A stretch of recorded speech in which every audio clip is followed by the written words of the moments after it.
Ladies and gentlemen, welcome to the jungle. This is my 65 Chevelle. That 402 big block came out of there about 2 months, over a month ago, I think. Put a comp cam in it. It promptly went flat after about 5 minutes. So that motor's junk. It was already bored 60 over, and crank and rod had already been turned 10 over, so I really didn't want to screw with that anymore. I don't think it'll take any more overbore, and it was smoking pretty good, so I'd wager that it's probably toast. So done screwing with that guy. I decided to do what I always wanted to do and put a 4200 6-cylinder out of a Chevy Trailblazer. This one came out of an 06 GMC Envoy. You can't really see it over there, but anyways, it's over there. Let me tell you, I think the hardest part has been the engine and transmission removal on this thing. For a transmission, I stuck with the Turbo 400 that I already had in the car. Bought the adapter plate from EMTech, as well as the torque converter spacer. It's sitting on the bench over there. He had those for a reasonable price, so I picked those up. I've got another guy making an oil pan for me. So that'll be cool. I don't have a TIG welder, so I paid somebody. I'm going to pay somebody else to do it. That's pretty much where it's at. So I've done a short video on this in the past, but anyways, where I'm at now, I've got the P12 ECU that has been flashed by Lime Swap over there in, I think, Georgia or one of the Carolinas. Anyways, out in that direction. So anyways, he flashed that. I've got that back. That's got VATs and all the other stuff, electronic transmission, all that's been taken out. So that should not be a problem. All the emission stuff, that stuff's all gone. This actually, I've got this stuff hooked up, unfortunately, so I can't show you, but this actually fits under the factory hood. Now, probably not going to be able to see it. You might be able to see a little bit of it. Anyways, clearance is kind of a limited resource. Yeah, you can see it pretty good there. So that's the bottom of the main girdle. And yeah, there's not much clearance between that and the cross member. Also, on the frame filter, it's on there right now, and I bought it.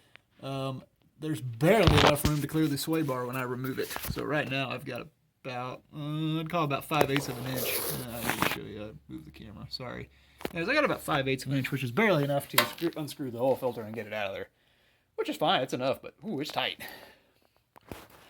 I'm sure there are relocation kits for sway bars. But I'd rather not screw with that. Thankfully, I don't have to. So factory sway bar will work on this thing. We fabric cobbled some motor mounts on that. Let me get a shop light hooked up for you guys. Oh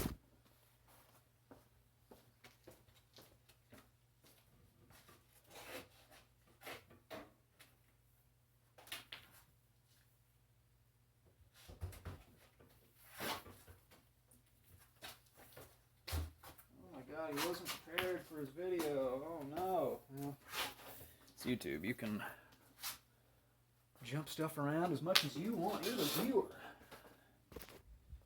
So, there we go. That's a little better. So, what was I looking at?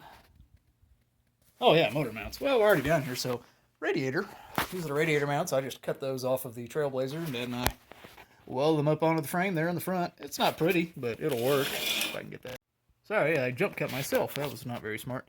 Anyways, we just lop those off the Trailblazer and weld them to the frame right there. So, good enough for who it's for. Trailblazer radiator, she needs a good hosing, but it fits in there. And the shell cap still fits right there. I'll have to figure out where to put the overflow tank, but it works. Well, I assume it'll work.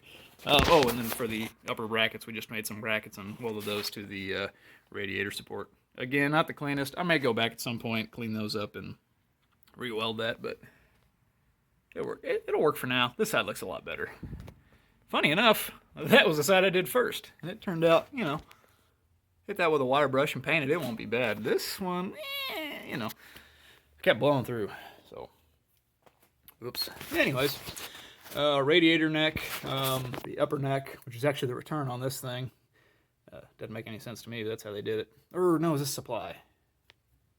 I think this actually is a supply, but the thermostat is on the other side, on the lower end. I don't know. Anyways, I had to cut the neck off of this back a fair bit right now. I think the end of it is now there. Normally it's like out here. So I cut, you know, a couple inches off of it. and stick that hose clamp back on there. It seems to be all right. There's no bevel on it. We'll see if it leaks. If it does, then I'll have to figure out some way of putting a, whatever you call that lip. I'll have to figure out a way of putting one of those on there. On like a fuel line or a brake line, that's pretty easy. Putting that on, you know, like 1.25 inch tubing, that's a little different. And it's aluminum, so I can't weld it very easily, unlike steel, which I've got a MIG welder, not a big deal. That's the part number for the hose. That's 22524. That's the hose I bought. It's much longer than that. The remainder of it is right here, so I just finger in the way. That's smart. There we go. Anyways, so that's the rest of the hose. That's, you know, it's the rest of it. I tried using the factory upper hose. I could not make it work. So I just bought this, and there's a little bit of a kink to it, but it's not bad. It's pretty minimal. It'll be fine. Once you put pressure to it, it'll be fine. I'm not concerned about it. Get some heat in it, let it soak in for a while, and I think it'll be a-okay. For the lower hose, let's see if I can get some more light in there. It's a little better. Not great. I got a bunch of wiring stuff in the way, unfortunately, but oh yeah, and I got plenty of light in there. That's nice. That's a little better. So anyways, there's a lower hose. And the camera looks like it's kinked. It's not. It's fine. It really does look like it's kinked in there. That's actually light that's kind of shining on it. So anyways, it's okay. That's the factory lower hose. It actually worked pretty good. We just trimmed a little bit off on the engine side of it. And it came up and around the factory. That's a manual steering box. That's the factory one. And I have no intention of going back to power steering. I like power. As much as I can get anyways. So anyways. Yeah, I don't mind the manual steering. It's really not bad. Even with, I had that big block with iron heads, iron block. It was a 402, so I mean, you could claim it maybe weighed a little bit less. Aluminum intake certainly would have helped. And I had long tube headers, those guys over there. I should probably go drop those out at the house today. Anyways, so that probably would have saved some weight compared to a manifold, but this is also in only the single cast iron manifold, so. Let's see, what else? Wiring, I am going to get rid of the Trailblazer fuse box. I thought about using it briefly, and then I looked at it in this engine bay, and it's just gigantic. So I've got some stuff coming from Shamazam. That should be here, I think, Sunday. So probably start working on that next week, maybe. Let's see. This is where the factory battery location is. I may move it over there just because you got all these battery cables and stuff that are kind of meant to be over here. And the starter's on this side, so that'll make the starter cable shorter. We'll see. I'm not opposed to doing that, and if I do move that, if I open up this space, then I can do two things. I can put my overflow tank somewhere around here, and then I'll also make this a little easier. So let's talk about that. 06, and I'm not sure what the years are, but it's got a mass airflow sensor. I was not able to keep the big snorkel deal in here. I had to get rid of that. So that does mean I'll have to, that's the fresh air supply for your crankcase ventilation, so I'll have to take that little hose off and put a little filter on that. But anyways, that giant piece that normally goes here in the center, where is that? It's over here. This guy is normally there in the center. It's not going to clear the hood, so got rid of him. And you can actually just took the factory hose on there. Only issue, again, you got to maintain that MAF sensor. You can get rid of the MAF sensor and tune it a different way, but I prefer to leave it as stock as possible. If I get to that point, start getting rid of stuff and getting really custom, or I'll probably go to an aftermarket ECU at some point. I do have to block off this hole here. I'll have to measure that and get a cap for that. But people say they just put a PVC cap on, it's good. So that's what I'm going to do. I don't know if that's vacuum. Let me take this hose off and see where that's at in relation to the throttle blade. Okay, it's behind the throttle blade, so that's vacuum. I assume it is. Well, anyways, not important. Oop, I got my finger stuck in there. That's good. Call an ambulance. There we go. Anyways, yeah, that actually clears the stock hood. Oh, motor mounts. That's what we were talking about. So, motor mounts. That looks terrible. Does this look any better? Let me get the shop light where we can see some stuff. There we go. So that is, you can't really tell anymore, but that used to be a small block Chevy mount. We did not modify them. We didn't have to cut up the mount itself. We just bought some, well, we already have the angle iron, so we just cut it up and modified it to make a platform. and then used the factory Trailblazer engine, the block brackets, or whatever you want to call those, and then the factory mount. This side we modified pretty extensively. You can see that I drilled a new hole. I didn't get it quite centered, sue me. But we did that, and then I came back in with some flat bar, and let's see if you can kind of see that. Got some flat bar and filled that in on there. It actually welded pretty good, surprisingly. Being cast steel, it actually welded pretty good with the MIG welder. Everybody always says, "Oh, you can weld with cast steel," and I'm like, "Okay, I've never done it," and it actually welded pretty good. So, if I ever go to put a turbo on the factory manifold, I think that may work out pretty good for me. I'll do some testing before I go hacking it up really bad, but if I decide to go that route, it may actually work pretty good. This filled in really nice. So, similar story on the other side. This side I did not. This side I did not drill a. Again, same deal. Small block Chevy mount, and then we just drilled the hole and did it. We didn't have to move that in and back brace that thing or anything. All that stayed the same. I forgot to mention on this guy, because we had to move that mount inward, and you can see why, because I needed to clear the rag joint. So moving the mount, the rubber insulator, whatever you want to call that, because we had to move that inward, we had to kind of clearance that front area there to make room for it. I clearanced a little more than I needed to, but well, at least on camera it looks like that, but you stick your finger in there and I really don't have any extra room in there. So, in fact, this side's actually touching, so I may need to touch that with a grinder so I don't eat that rubber up.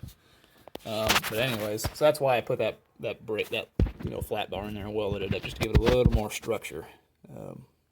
So anyways, that's why we did that.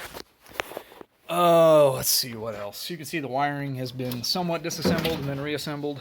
More of that will come when we go to do the power wiring. Radiator fits in there pretty good. Well, I say pretty good. She sticks down a little bit, so that's great. We'll run it for a while. I'll hit it with some flat black paint and we'll call it good. But that's where that's at right now. Stance. So I put big block Chevy springs in the front when I put the big block Chevy in, and new springs in the rear. She's sitting a little high. That's about 5.5 inches to the lip. So she's sitting a little high. Those are third gen Camaro wheels. I think they came with the car, and I think they look pretty nice. Some people hate them. I like them. They were free, so I really liked them. I don't have weight on the rear right now because I just finished putting in the gas tank. Well, it's mounted in there anyways. It'll probably come back out so I can start hooking up fuel lines. But when the weight is on, that's about what the back looks like. Sometimes actually a little bit lower. So I'm probably going to buy a new set of rear springs for this, but we'll see. But yeah, I got a lot of space. I know I'll be putting in an extra 100 pounds, but let me tell you, I had my dad, and he's at least 200 pounds. I had him standing on the front, and it really didn't budge. So probably pull those out and take 1 or even 2 coils out. We'll do the measurements. There's a video from, I forget which company, and they describe how to, basically 1 inch, if you take a uncompressed height on the spring, if you take 1 inch out, it'll be 2 inches in the car. Basically, it'll lower the front 2 inches. Or was it 2 inches in the coils, 1 on the car? It was one or the other. Anyways, I got the video. I'll check that out again. I think 1 at the coil is 2 on the car. So is the ratio. Anyways, so I want at least 2, maybe 3 inches out of the front here. It's just ridiculous. So. And the back's always sat kind of low, even when the big block was in there normally and everything was sitting all happy. The back sat kind of low. I felt, even with new springs, these are new factory spec springs, and they just sit kind of low. So I may buy some station wagon springs. Excuse me, shove those in there. I assume the purchases are the same, but I may check the the factory service manual on that and see what it says just to verify. Overall, though, the engine fits in there pretty good. Like I said, the hood will close. We don't have a lot of clearance in the crossmember, obviously, so oil pan is going to be very custom, very tight. Clearance on the bell housing is not bad. We did have to break out the Ford motor tool and hammer out the firewall in one corner. I forget where. It was somewhere around here, just to make room. But it wasn't bad. It didn't kill room or it didn't kill like interior room or anything. It wasn't bad. In the back, got a new tank sink, fuel tank. The tank seems okay, but these straps were not bent right. They had all the bends just weren't in the right locations. So had to fight putting that in for a little bit, but it's in there now. I don't know if I'll have to pull it back out to get all the lines made and everything. We'll see. I got the fuel pressure regulator mounted. You can see the 2 holes where I drilled and put the screws in there. Let's see if I can take you under there and show you where I got all that set up. I got the usual PKY fuel pressure regulator, $30 on Amazon. People will complain about it and say, oh, you got to pay this and that, and you got to, buy the good stuff. I put one of that exact model in my C10 with the 5.3, and it's been great for 4.5 years now. No problems. So it worked good. And I do monitor fuel pressure on my C10. I've got a sensor for that. Actually, that's the sensor for where that gauge is. So during the initial setup, I'll, power that up, let it run. Power the fuel pump up, that is, let everything run, figure out what the pressure is, and then we'll pull that out and put a plug in probably. But yeah, I may leave it. I don't know. We'll see. Oh, let's see. So anyways, that's sitting in there. Tank and everything was a little pricey, I'll be honest. And then when the straps didn't fit quite right, I was not very happy. You can see they're still you can see there's where the bend used to be when they made it, and you can see the bend really needed to be a couple inches back. Ditto on this side, same sort of deal. And the finish is scratching off because I had to screw with it so much, which does not make me very happy. Not the end of the world, but, just not great. So, anyways, that's a drop-in fuel pump style tank, so that'll work better than like an inline deal on the factory tank. Factory tank's in good shape, actually, but that's where that ended up, so. Oh, man, I think that's the bulk and sum. Dad started doing a drawing of how the oil panel look, so that's the front of it. He didn't finish, but anyways, there's the front of it. Got little cutouts where the I don't know what you call the joints on the tie rods. So you got your center link here, and that little nubbin right there. When you turn to the right on this side, when you turn to the right, that corner's going to start going in. Here's the edge of the. Let me get the light in there a little better too. That'll help a little bit, I think. Oh yeah. So, yeah, you can see there's that thing right there's that nubbin, that connection, and then there's the block right there. So, yeah, you ain't got much room. So, had to get measurements for those little cutouts in there. Hopefully, I got all that measured right. I think we do. But anyways, then there'll be a sump. We've got kickouts going on the sump, so that'll be good. That'll give us aimed for about 6 quarts, and I gave a little bit of extra room, so that should work okay. So I can maybe get 6.5 on that. So got a little block off plate for the secondary air injection. Excuse me, secondary air injection. No, that's not an EGR. It's SAI. Still, the end result is the same. You put a block off plate on, and you call it good. I am curious. I was thinking today, what if you take that off? How bad of an exhaust leak do you have? And if it's bad enough, can you put a wastegate there? I don't know. I haven't had the heads off. I've never looked at them really closely. I'm just curious how much flow you can get through that. And if you can, could you put a wastegate there? I don't think it would be enough. I wouldn't rely on it, but it may be worth exploring. Just a thought. So, I think that's about everything. Turbo 400 went on there pretty good. It's a little tight, but it's not bad. So, front to back fitment, not horrible. I've got however much room that is, so 3-4 inches between there and there. This is the final, resting location for the engine until the oil pan shows up. But location-wise, that's where she's going to be. So, not bad. So I got some electric fans coming in, so I'll cobble something together on that to make that work. Let's see.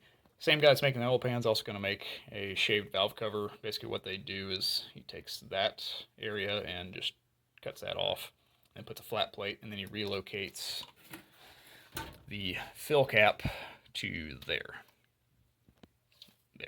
So that's handy. That gets me a little more extra room. Right now, that does not clear. With that off, it'll clear. And with the intake, and that was the biggest thing. I was like, okay, I can make it clear without the fill cap, okay, but intake, it definitely ain't gonna fit. You know, I thought I was gonna have to buy a cowl hood. Well, by God, it actually fit with the connector and the whole shebang. It actually fit, just not with that little snorkel or whatever there in the middle. So not a big deal.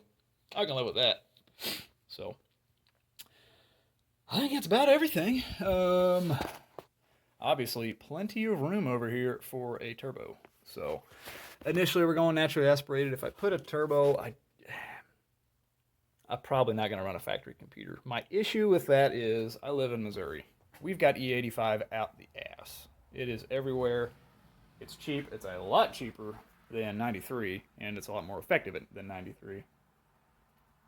So I'd like to play it safe, run E85. P12 ECUs do not support flex sensors. And I don't want to be stuck running E85 all the time. And I also don't know E85, the spec, it is not always, when you get it from the pump, it is not always 85%. I'm sorry if that's bouncing a lot. It's probably been doing that the whole video. I talk with my hands. But E85 is not always 85% ethanol. The spec can vary anywhere from 51 to 85% ethanol. So I don't know how much fueling changes between 51% and 85%. Also, if I don't drive the car often enough and I let pure E85 sit in there, it brings in moisture really badly. E85 is notorious. Ethanol in general is notorious for binding and drawing in. It's hygroscopic. It pulls in water very well, so just out of the atmosphere. So that would be a concern. With letting it sit for a long time, it'd be really hard on the fuel tank, which I just spent a lot of money on. So I'd like to be able to run E85, but I'd also like to be able to put regular gas in and just stay out of the throttle. So we'll see. But I would like to put a turbo on it at some point, just not in the immediate future. I want to get it naturally aspirated, running, work out the kinks. I've never put a turbo on something. I haven't. So this is a new thing. This engine is a new thing. Turbo would be a new thing. Just try and narrow it down as much as I can. Put an LS in my C10 years ago, and that went really well, but I used a Holly Terminator X, so I didn't have to work out any of the factory computer stuff. So that's kind of a ball game in and of itself. I'm comfortable doing wiring. That's not a big deal, but it's just another thing to deal with. Tuning, I have no idea, and I'm not really... Factory computer-wise, I don't really want to screw with it much. So anyways, I suspect if I go turbo, I will probably put a max ECU in it. I'll do some shopping around and see, but I suspect that's what I'll do. So that's about it. Factory 10-bolt, 308 rear end. It's an open diff, so that kind of sucks.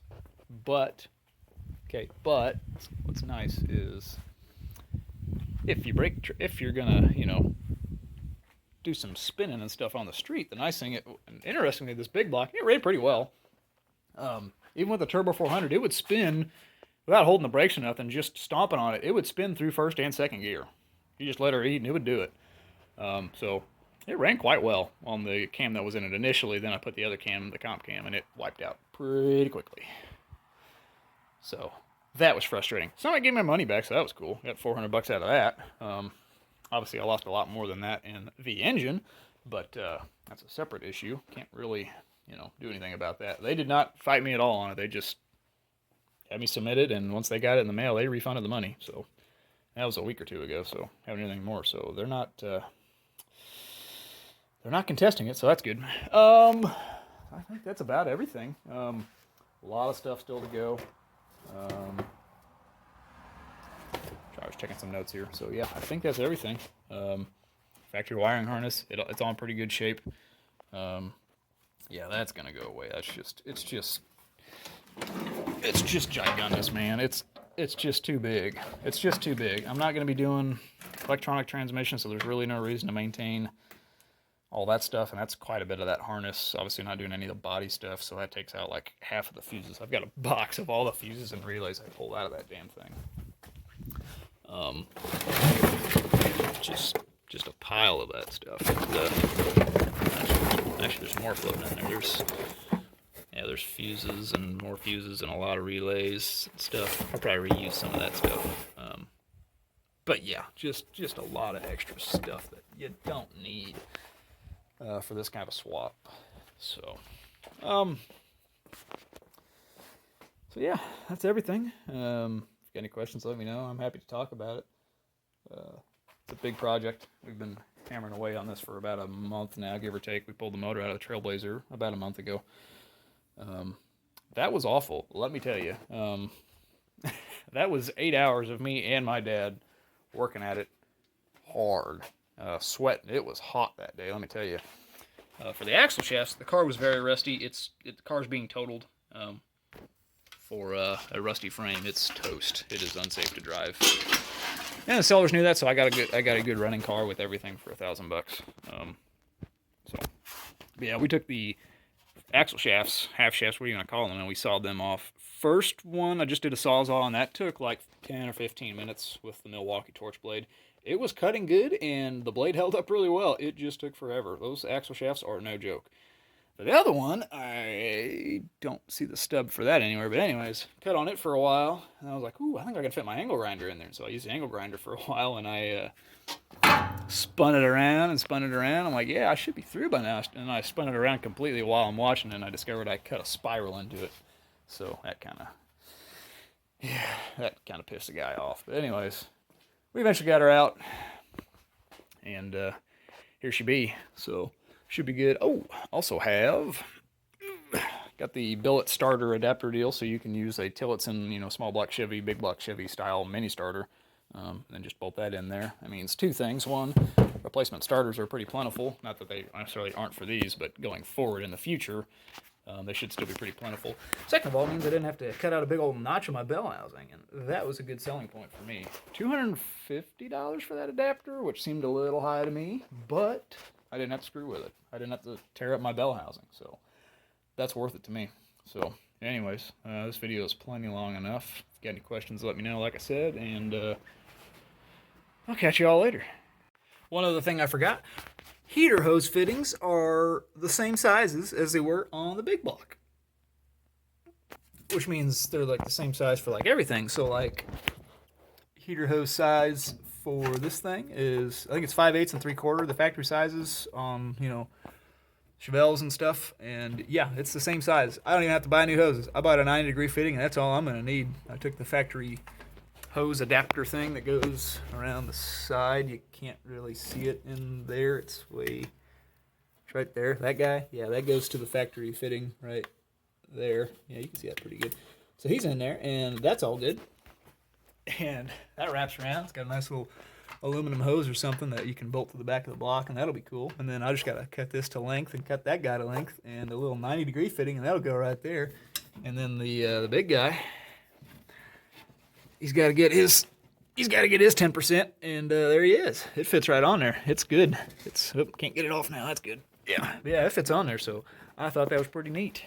Cooler lines also, I got to figure those out. They got that weird little fitting on there, so I'll either have to find an adapter for those little things, or I'll cut and put ferrules on those. Not a big deal. I've made plenty of lines in the past. Not a big deal, so I have to do that as well. And because I left the transmission in the same spot, by the way, I left the transmission in the same spot, so that was cool. Let's see. There's a factory cross member sitting in there all pretty like. And I think the diameter of the exhaust stays the same. I think. Let me go grab the stub. What size is this? Ooby-doo-doo. Yeah, I would say that's good enough for who it's for. So that's cool. Yeah, I think that's the same size. So 2.5, 2.5. I can dig that. So I can keep this side. Those mufflers are pretty worn out, but I'll leave that. The driver's side, I'll either just have it tied up in place, or I'll have the exhaust guy take it out. Oh, you know what? I could hang on to it, and I could hang on to it and then use that for the for a wastegate pipe. Yeah. No, I don't think so. Nope, that's a funny thought though. Oh God.